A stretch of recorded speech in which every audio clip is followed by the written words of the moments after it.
There was a point not that long ago when single-player shooters were starting to feel like an endangered species. Think about 2014 for a moment. What was dominating the gaming landscape? Call of Duty was at its peak, Battlefield was a juggernaut, Destiny had just come out, Titanfall was trying to reinvent multiplayer movement. Every major publisher was focusing on competitive multiplayer, and more single-player campaigns were being pushed to the back burner. But there was one series that made an incredible comeback. But before we can talk about the comeback, we have to talk about what came before it. Wolfenstein is one of the oldest names in video games, and I mean that literally. The very first Castle Wolfenstein came out in 1981. It was a top-down stealth game where you snuck around a Nazi castle. It was innovative, but it was small. It wasn't until 1992 that everything changed forever. Wolfenstein 3D. That game was a phenomenon. It's often credited as the very first-person shooter. And while there were technically earlier experiments in that style, Wolfenstein 3D was the one that set the formula everyone else copied. It was fast, it was violent, it was unapologetically over the top, and it introduced the world to BJ Blazkowicz, a square-jawed American soldier whose only real job was to mow down Nazis with as many bullets as possible. That game, alongside Doom, which came a year later, basically shaped the entire FPS genre. It was the blueprint, and for a long time, Wolfenstein was a name everyone respected. But as the years went on, the franchise started to lose steam a little bit. In 2001, we got Return to Castle Wolfenstein, which actually was a pretty solid game. It blended the supernatural and occult elements with classic World War II action, and at that time it was well received, but even then it didn't really quite hit the same cultural high note. It was a good shooter in a very crowded market. Then came the 2009 reboot, simply titled Wolfenstein, a game that received pretty solid reviews and still draws a crowd when someone's favorite YouTuber makes a video covering it. But it didn't receive a semi-sequel until 5 years later with Wolfenstein: The New Order, which technically rebooted the series once again. The key to the comeback is MachineGames. Now, let's talk about these guys and who they are for a second. MachineGames was a new Swedish studio at the time, but the people behind it weren't new to making games. They were industry veterans. Many of them came from Starbreeze Studios, a studio known for very narrative-driven first-person games like The Chronicles of Riddick, Escape from the Butcher Bay, and The Darkness. And if you've ever played those games, you know exactly what I mean. There's an emphasis on atmosphere, the characters, on letting you walk around and soak in the world between all the action. They knew how to take a genre that could easily just be mindless shooting, and they gave it some weight. When Bethesda acquired MachineGames and said, hey, how about you guys try reviving Wolfenstein, they didn't just phone it in, they approached it with a very clear vision. What if we made a game that was unashamedly single player in a world where that was becoming very rare? What if we blended the crazy over-the-top gunplay Wolfenstein was known for with a genuine, compelling story? What if we gave BJ Blazkowicz, this guy who had been nothing more than a face on a box, actual depth? And most importantly, what if we made the world itself so interesting that people just wanted to exist within it? MachineGames went all in, and right from the beginning, they made some bold choices. And again, bold choices such as there being no multiplayer, none, no horde mode, no deathmatch, nothing. This game was going to be a pure single player experience, and that was almost unheard of for a AAA shooter, especially a first person shooter in 2014, to have no multiplayer. That decision, more than anything, gave them the freedom to focus all of their attention on story, world building, and gameplay. And it worked. The setting of The New Order is one of its biggest strengths. The game opens in 1946. It's an alternate version of World War II, and the Nazis are on the brink of victory thanks to advanced technology developed by General Deathshead. You play through a massive assault on his compound, which just goes horribly wrong, and BJ ends up gravely wounded. He spends 14 years trapped inside his own head, aware of the world but unable to move or speak, while the Nazis win the war and take over everything. When he finally wakes up in 1960, the world he remembered is completely gone. Nazi flags cover entire cityscapes, the architecture has a cold, brutalist look to it, propaganda posters are plastered on every surface, music that should sound upbeat, the pop songs of the 60s, have been completely rewritten with Nazi lyrics, and even the smallest details like the newspapers you find lying around are there to constantly remind you this is a world where they won. It's exaggerated, but not in a way that feels like science fiction. It feels like a logical, horrifying extension of what could have been. MachineGames went all out on the world building. You can pick up letters, diaries, and notes from ordinary citizens that show how this new world affects everyday life. Some of them are heartbreaking. You read about families torn apart, people forced to spy on their neighbors whose lives are controlled by fear.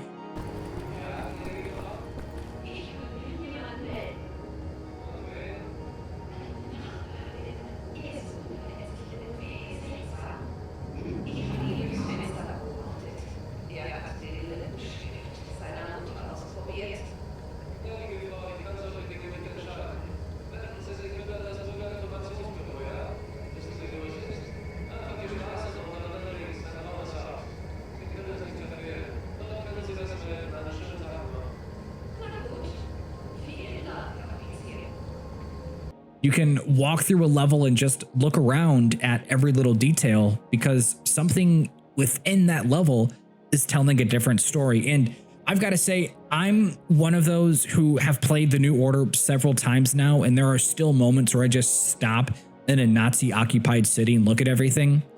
I mean, the art direction truly is that strong, and that's something I do in video games anyways. I just stop. I take my time. I try to find every little note. I try to find every little audio diary that I possibly can. And I mean, it truly does pull you in. You are inhabiting a place. You are living in a literal alternate 1960s. But then there's BJ Blazkowicz. Let's talk about him for a second, because in the old games, BJ was a blank slate. He was the guy with the gun, and that's all that he really was. He didn't talk much. He didn't have a personality. He was just there to be you, the player. But in the New Order, he becomes a real, living, breathing person. The game gives him internal monologues that are pretty well written. They're poetic, almost. You hear his thoughts about war, about the world he's woken up in, about the things he's done and the people he's lost. You see his relationship with Anya grow from a nurse who saves his life into something even deeper, something genuine.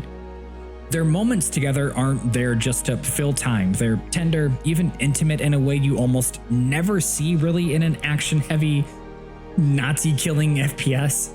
But you also see how haunted he is by the things he's experienced. The game doesn't shy away from the idea that Blazkowicz is traumatized. He's not just some unstoppable action hero. He's a man who's been fighting a war his entire life, and it's left its scars. There's a vulnerability to him that makes the over-the-top action hero moments actually feel a little earned. When he says he's going to keep fighting, it's not because he's invincible, it's because he's stubborn. He refuses to give up no matter what it costs him. This is the single biggest transformation the New Order made to the franchise. It gave us a protagonist we actually kind of care about, and one that's pretty cool, not just because of him blowing through levels and killing everything in his path, but because there is somewhat of a human side to someone like that. And by the time you get to the later missions, you're not just, again, killing Nazis because that's what the game wants you to do. You're doing it because you care about the characters within the game, about the resistance, and about giving the world a second chance. I mean, as an American, and I don't mean to sound like that American, but you know, our country was loud and proud about being there for the country and for the world when World War II was going on, and to kind of relive that in a video game and take back something that's ours, it was just kind of cool. And of course, with that, we have to talk about the gameplay, because here's the thing. None of this storytelling would even matter if the game wasn't just straight up fun to play. The New Order is a perfect blend of old school shooter DNA and modern mechanics. I know it's 11 years old at this point, but it still felt really great to play. It takes the best of both worlds. You can approach combat however you want. If you're someone who loves going loud, the game will absolutely let you do that. You can dual wield assault rifles, sprint into rooms, which I did for most of the playthrough, and turn it into absolute chaos, which again, I also pretty much did throughout the entire playthrough. If you're more methodical, you can go the stealth route. You can use silenced pistols, you can throw knives, you can sneak up behind enemies.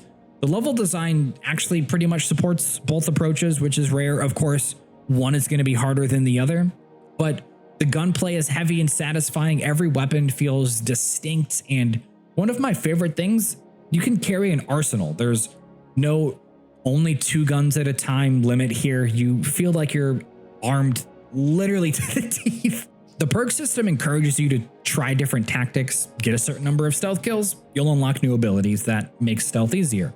Go loud and get a bunch of explosive kills, you'll unlock perks for that style of play. The game basically rewards you for playing however you want to, and man, that is so refreshing. Again, I know this game is 11 years old, but even modern games that are being released in 2025 kind of push you in a certain direction on how you should be playing their game. But MachineGames is just like, you know what, here's Wolfenstein. We know you have loved this franchise for a while. Play it the way that you want to play it, and we are going to reward you for it. And again, it's just something you really don't see that often. But then there's the set pieces. The London Nautica mission where you climb a massive Nazi tower, incredible. The fight on the train, iconic. The Gibraltar Bridge mission where everything is collapsing around you, it's pure chaos. Each one of these sequences could have been the big finale in another game, but in the New Order, they just keep coming, one after another, and somehow they never feel like they overstay their welcome. And even today, again, a decade later, the gameplay still feels very modern. It hasn't aged as much as you might expect it to. Now, one thing I do have to highlight, and I really think this is what sets the New Order apart, is how it balances the tone. On the one hand, this is one of the most violent action-packed shooters you can play. The combat is intense, the enemies are relentless, the boss fights are huge, but then you have these quiet, human moments sprinkled throughout the game. The circle base, for example, becomes a safe haven between missions.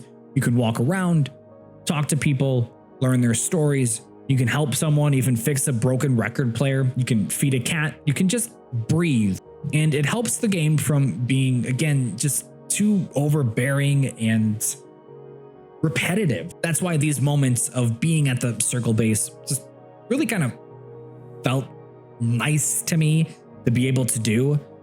But you have characters like Max Haas with his gentle innocence, which adds a completely unexpected tenderness to the story. These little moments make the world feel real.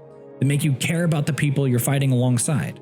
And it's because of these moments that the violence never really feels hollow. There's a reason for everything you do. When Wolfenstein: The New Order came out in 2014, I mean, it shocked everyone, including myself, because critics loved it, players loved it, and despite being a purely single-player game in a market that said single-player is dead, it sold really well.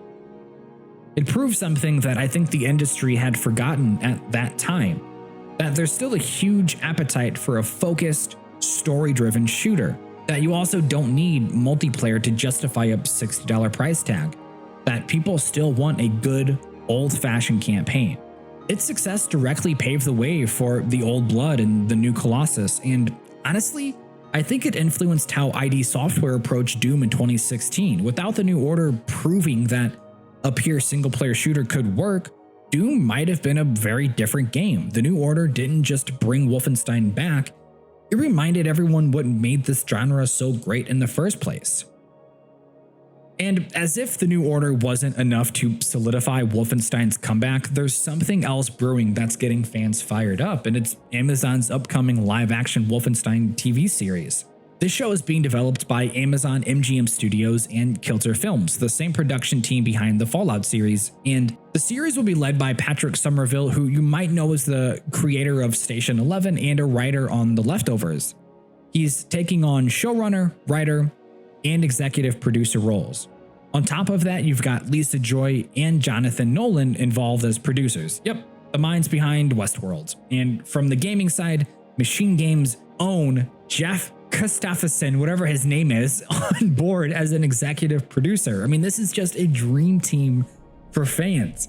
We don't know how much or really know anything about the plot yet, but we do know this. BJ Blazkowicz will be front and center. It's going to dive into the same kind of alternate history Nazi nightmare that makes the game so compelling. And honestly, with the way they handled the Fallout show, my hopes for this are pretty high, which I can't always say when it comes to video game adaptations in movies or TV shows. But this world, with its heavy themes and incredible style, but done in a prestigious TV format, I mean, that has the potential to truly be something special in my eyes. So if you're watching this video years after its release, who knows, maybe the show is already out and we're all debating whether it's nailed the tone to the games.